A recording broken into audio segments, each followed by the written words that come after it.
we have one more argument in this wonderful courtroom, and we will proceed to that case number 22-20627, Anderson versus Harris County. And we will begin with Anderson's attorney that I'll let you pronounce. Scott Poerschke, like a person, a key. Okay. All right, thank you very much. May it please the court. This is a case obviously about 1983. It's about policymaking functions.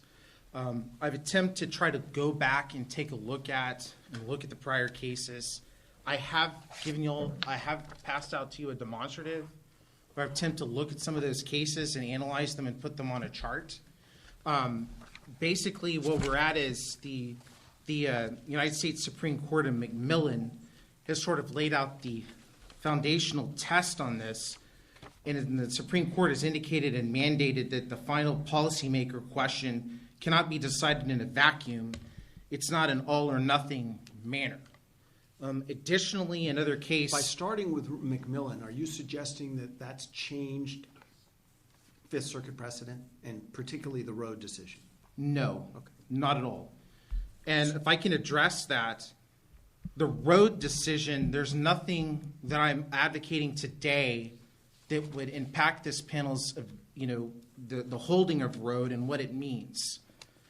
Because I think what has happened when looking at Road and looking at those cases that came afterwards, basically, and a lot of them, most of them are unpublished. And there are unpublished. They say they're not precedential Fifth Circuit authority, but in practice, they sort of have become. Well, but I agree with you, just focusing on that published authority. When the court says, sort of at the outset, it's rule of law, quote, "We are unpersuaded that a constable of a Texas county precinct occupies a relationship to the county such that his acts may be said to represent official county policy." How isn't that conclusive of this situation? Because what you need to understand is the mandate of McMillan says you have to look at the particular area. You have to look at the particular constitutional violation at issue. And I think you have to look at what is the constitutional violation at issue here.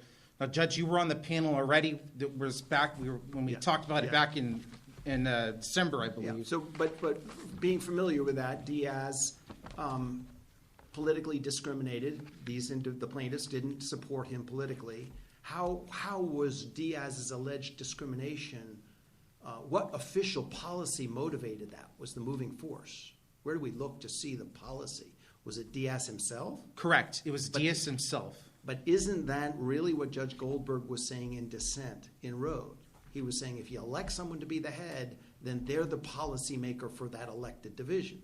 But that's the dissent. Correct. But if you look at it, though, and if you look at the end of Road, they say, we need not reconcile these holdings today. And they talked about it. What they're talking about is a case called Crane versus State of Texas that said a DA is a policymaker. They say, whether or not a county official discharging a duty imposed by state law can ever be considered a county policymaker, we're not going to address that today, right? They say, we hold that Denson, as a constable, lacked the power to make county policy. Now, they should have gone one step further and said, as to arrests. And so Road holds that it's relative to arrests. And so that case, there's nothing wrong. The law in it is correct. But here the defendant is Harris County. Correct. 8 precincts.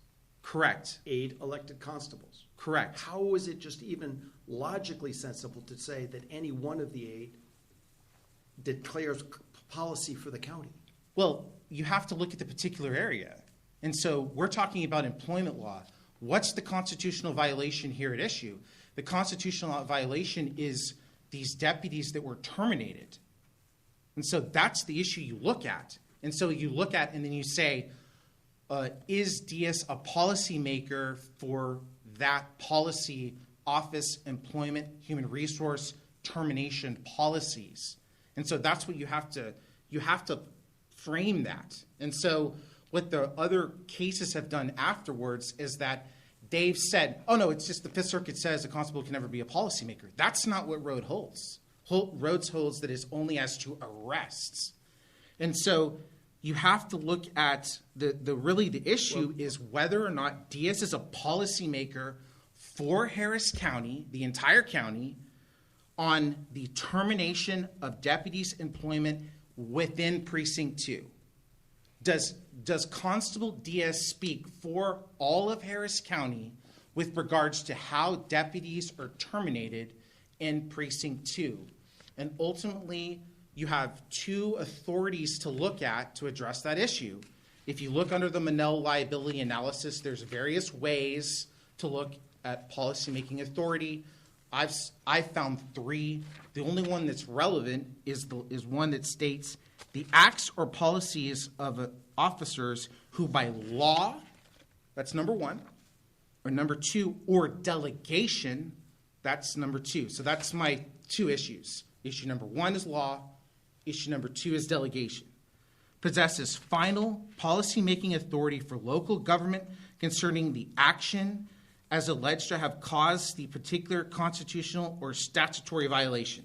And again, that's when I get back to, like, you have to frame that what is the action that is determined to be unconstitutional in this case, and that is when you terminate these deputies under Precinct 2, and the two deputies obviously are the plaintiffs, Anderson and Clark. And so it's not what I'm asking the court to consider is to set the record straight, to look at those other opinions. When you look at all those other opinions that came afterwards, they've sort of misconstrued it. They've oversimplified it. They've said that, it's impossible for Constable Diaz to ever be a policymaker in Harris County, and that's just not the case. And that's when you go and you look at the law. Is Tonkin the most analogous in terms of facts and authority? No, I would say, I would say that The most difficult for your position? Well, I don't think so because if you look at how the case was analyzed in Tonkin and in the other, Tonkin and Broden, if you look at both of those, they don't analyze the law. Okay, so they're not looking at the law. There's one footnote too, and I put it in my chart, where in Tonkin they do reference footnote 3, where they talk about the local government code, the statutes at issue, and then they say that the commissioner's court oversees that appointment.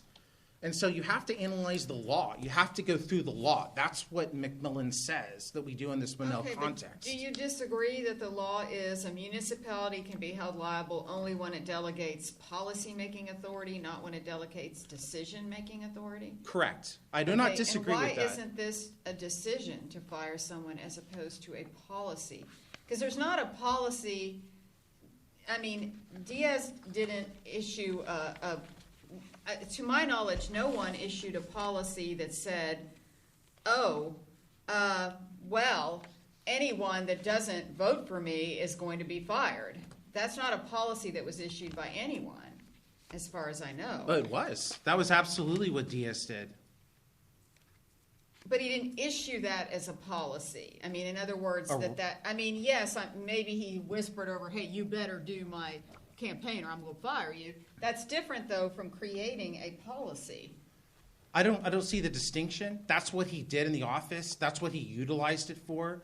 That was what we believe that, and that's a fact issue for the jury to determine whether or not, and we argue that he did do that. He created the policy at Precinct 2 by saying... But Harris County didn't give him the ability to do a policy on that question.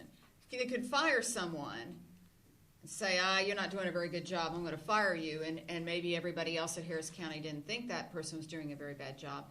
But he didn't issue a policy that Harris County saw and said, oh, yes, you have the right to that policy. Because you would definitely hide that as the person doing that, because it's unethical to demand that people work on your campaign when they work for you. Right, and this court's already determined that, or panel with Judge Higginson has already determined that the constable lacks qualified immunity to that.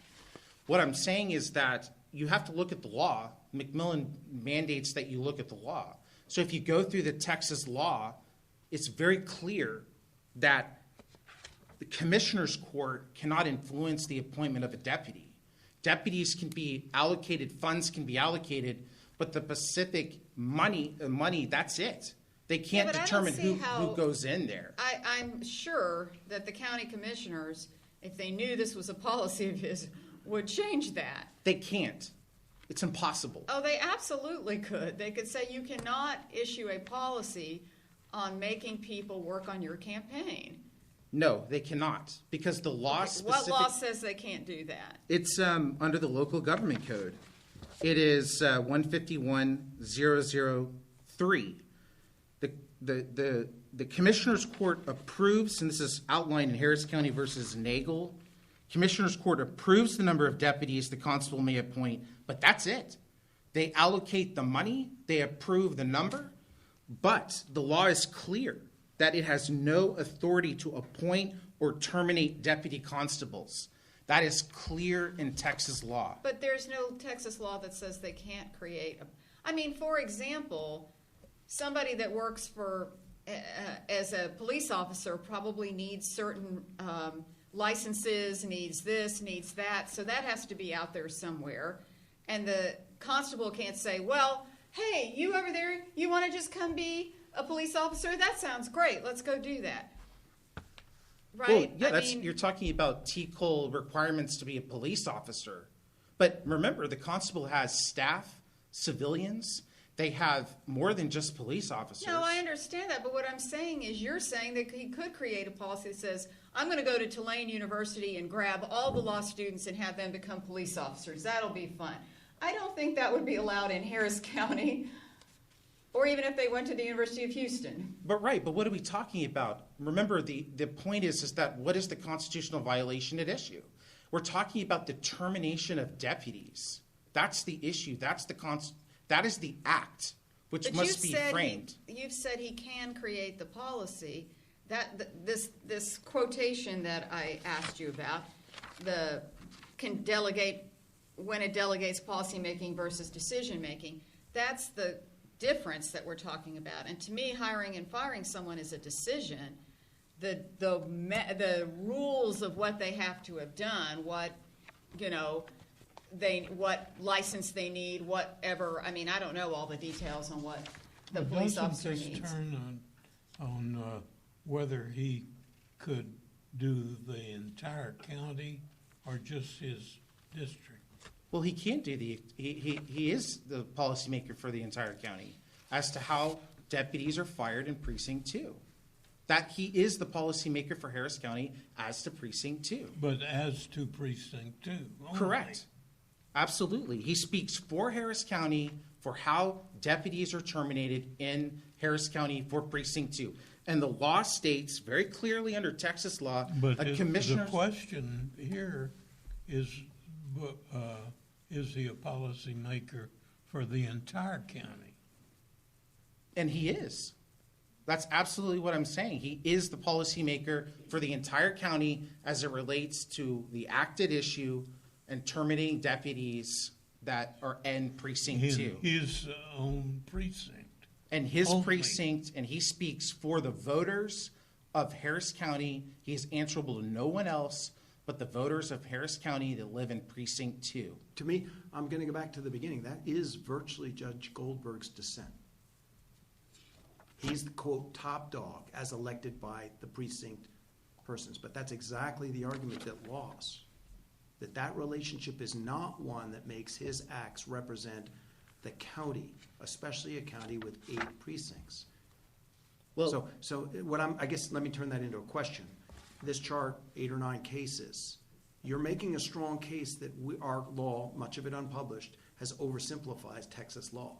But what circuit authority do you have that would hold a constable to be the representative of the county? Do you have any authority? the authority is that if you look at Brady states, as indicated above, the fact that under Texas law, no other official or government entity of the county exerts any control over the sheriff's discretion.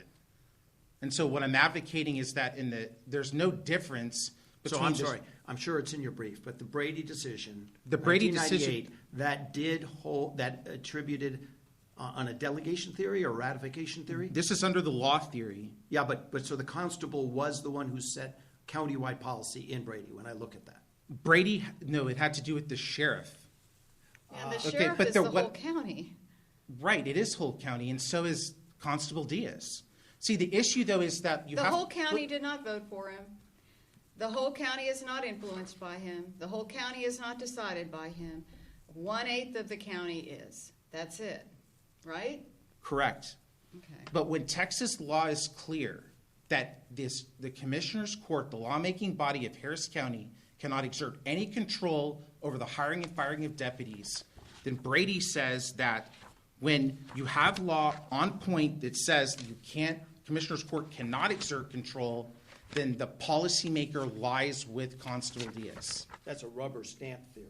No, that is under just the legal analysis on the law part. I haven't even gotten to the rubber stamp Okay. about, Well, yeah. Yeah. You've saved time for I Radha. asked you a question, that was not. No problem. Okay, now we'll hear from, oh my goodness, I won't pronounce this either. I'll let you pronounce your name for Harris County. Absolutely. Thank you, Your Honors. May it please the court. My name is Radha Thiagarajan. I'm here on behalf of Harris County with the Harris County Attorney's Office.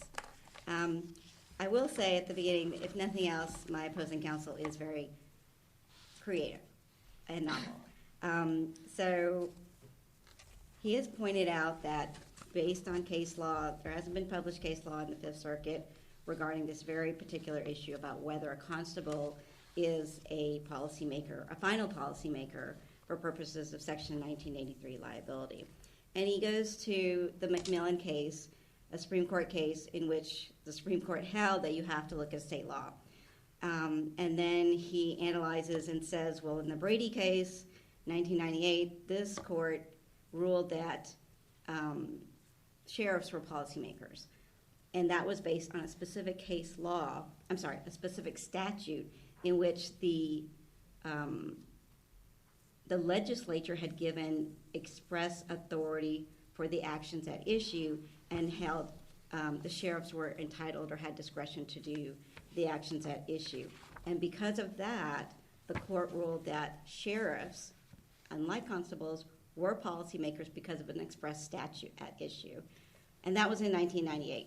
Subsequent to that, there's been numerous case law. There's been 20 years of case law, starting with 2002 in the Bowles Court, 2002 in the Hitt case, 2002 in the Pena case, 2003 in the Keenan case, which was a termination case by termination of a constable's employees, 2004 in the Frank case, which was a sexual harassment case.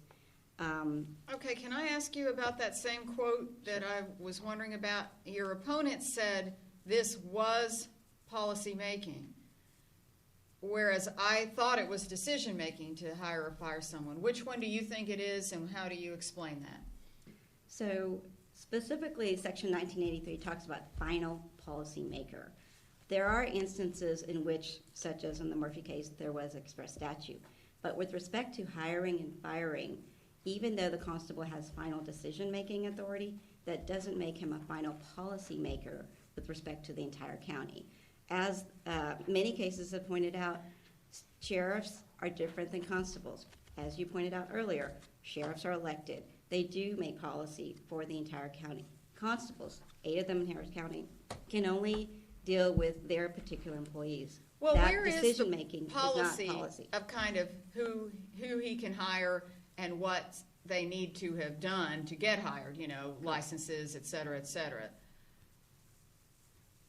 Because he's saying the policy is you have to work on my campaign. That's one of the policies made by the constable, and to me that's just simply hiring and firing people based on whether they're supporting your campaign or not. Correct. Which is different from a policy, because I can't imagine that Harris County would accept that policy, Correct. because it's not ethical. Correct. So I'm just trying to figure that out. So again, he made a strong argument about this is a policy, has the right to make because that's deferred to him. How do you show that's not a policy that was deferred to him, or policy making that was deferred to him? Well, if you're saying his employment decisions, dealing with hiring and firing, and his allegations that this particular constable decided that if you don't work for me on my campaign, then I'm going to fire you, that again, it has to be a final policy of the entire county. And in this Well, situation, isn't that the whole question here?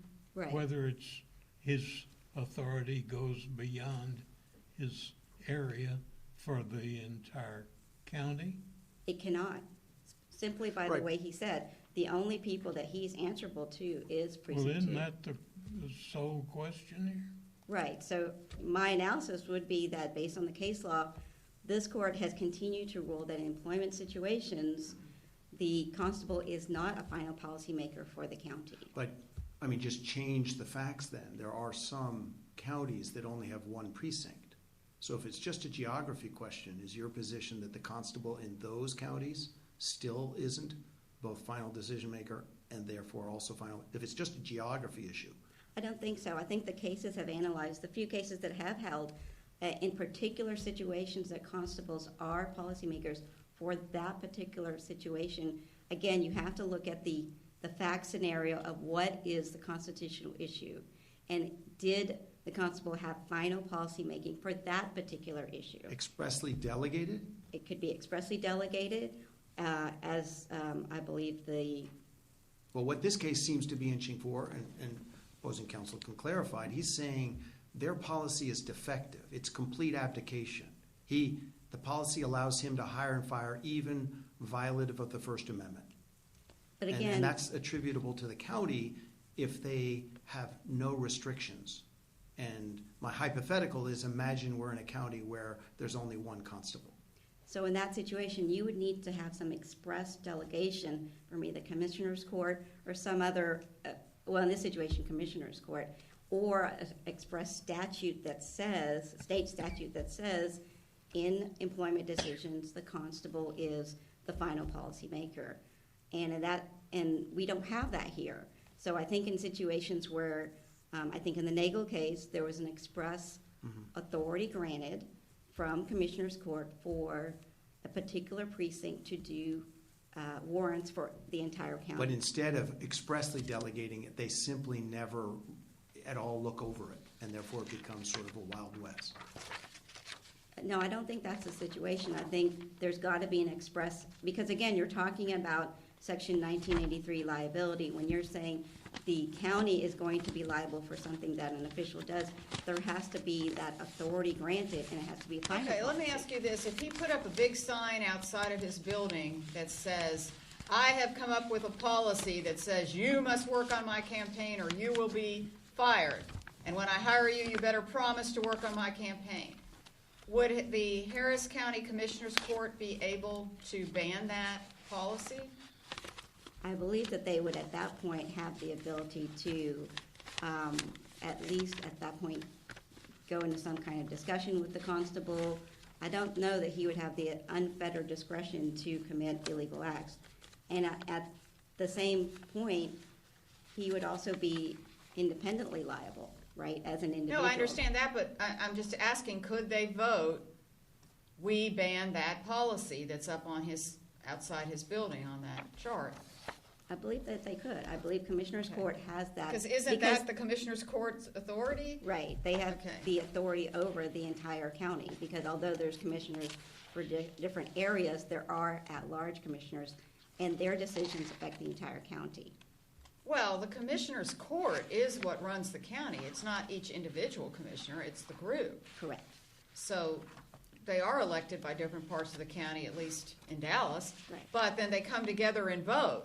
I'm well aware of that. I was a state district judge for 8 years, so I'm well aware of the county commissioners.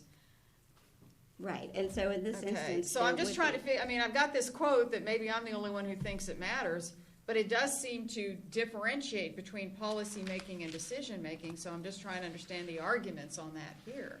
Right, I think with respect to these particular decisions, that falls under employment decisions. That doesn't rise to the level of a final policymaker. Okay, so that was my absent some question. kind of express statute. Where is the statutes on who can be hired? In other words, what statistics, what license, what background, what do they need to be able, what resume do they need So to be for the hired? most part, those kinds of, with respect to peace officers, are in the local government code, and that sets forth They do give discretion to sheriffs and constables to make hiring decisions, but again, a lot of the nuts and bolts of peace officers is in the local government code. Because, for example, I have the right to hire the law clerks I want to hire, but they need to be lawyers. Correct. And there's certain rules about what that means. And so I couldn't just go out on the street and grab someone and say, hey, you can be my law clerk. Correct. So basically, that would be in the local government code. And also TCOL, which deals with peace officers specifically. Okay. So I'd go back to the analysis of the cases that since 2004. Well, and one more, he kept saying he is the one for precinct 2 and thinks that is the county's precinct 2. What is your answer to that? That this is the person? If he is the person for precinct 2, then we would have basically 8 decision makers for the county. And that would lead to the absurd result that, really there'd be no one set policy. And again, I go back to the underlying linchpin of Section 1983 liability, which is you're holding a government entity responsible for an official policy. And that means that whoever makes that policy has to have been embodied with some sort of authority. And this authority is not here because there's no statute and there's no express delegation by Commissioner's Court.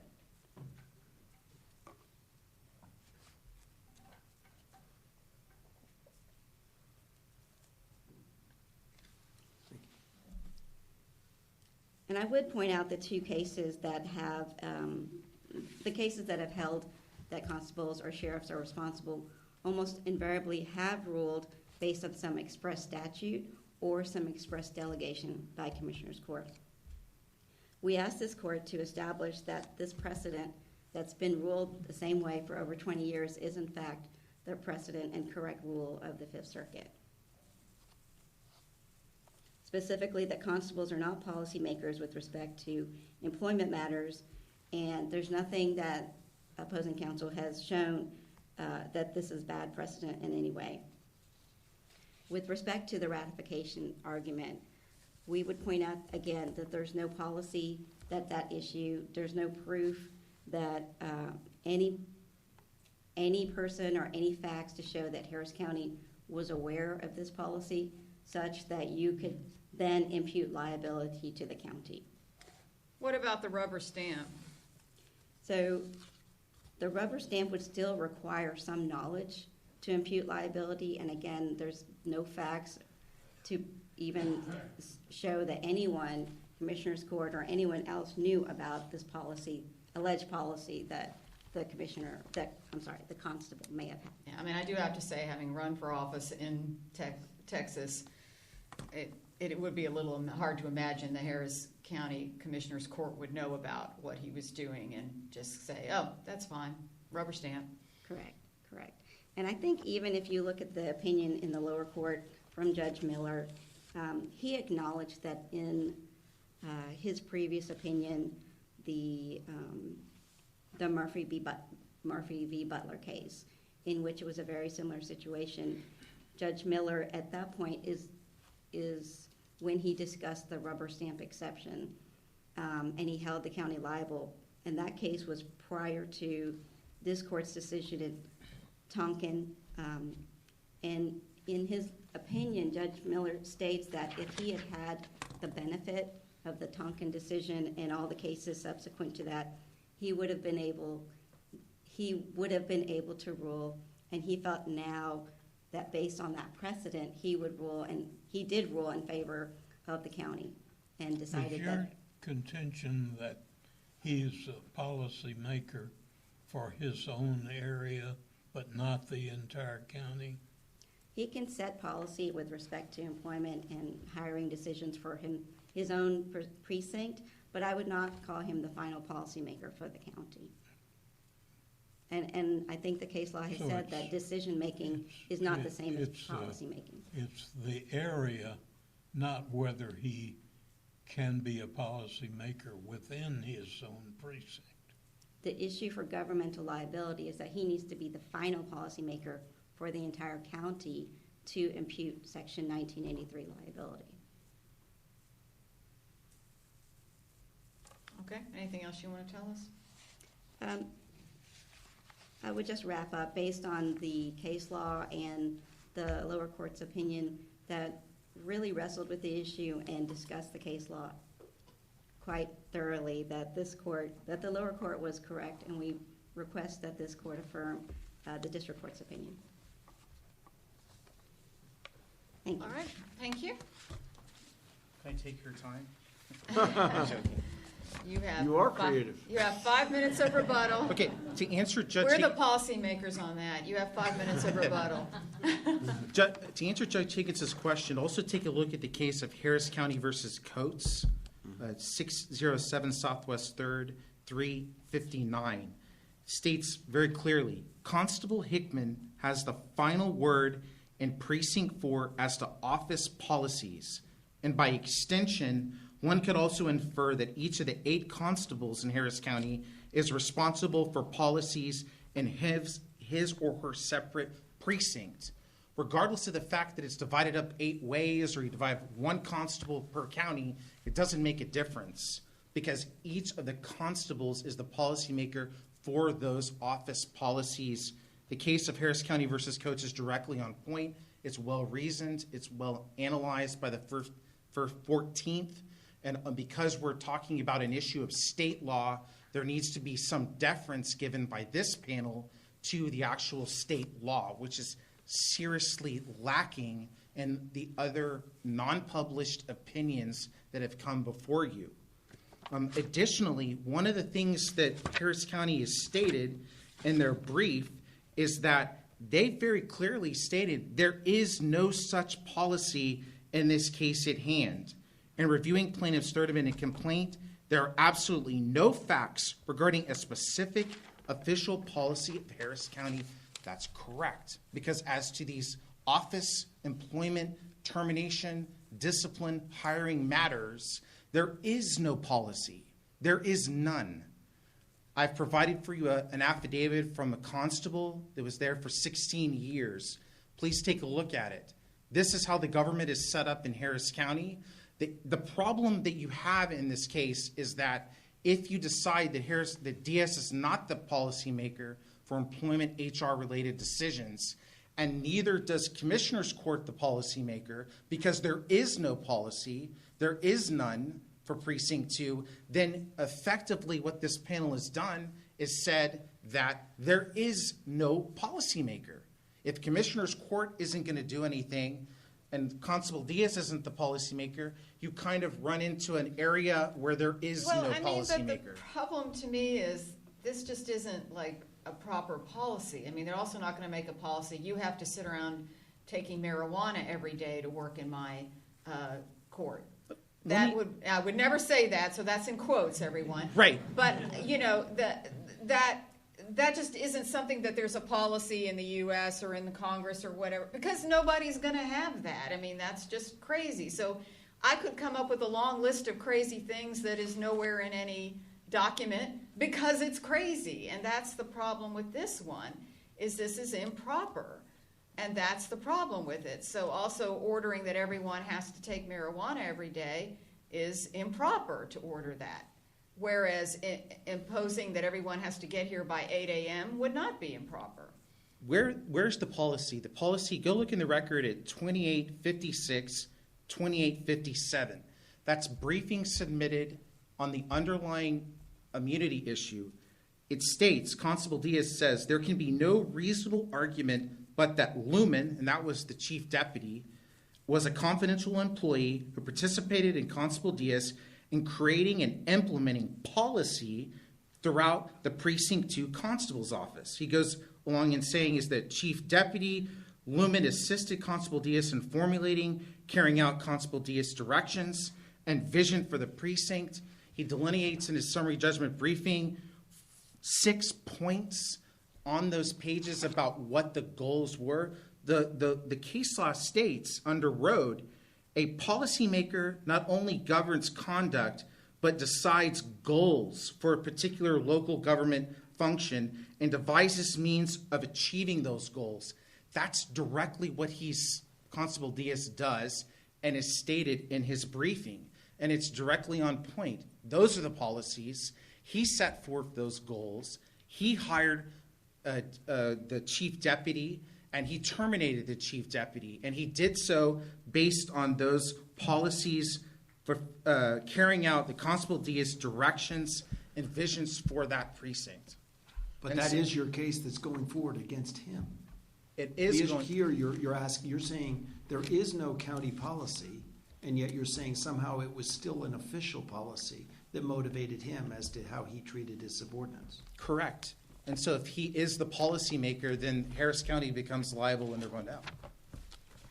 Vicarious liability based on his No, act. no, not vicarious liability. Based upon, there is no vicarious liability in 1983. Right. It has to do with if the official act, in this case, termination of, for example, Chief Lumen, if Diaz is the policymaker, then that binds Harris County under Monell. Okay.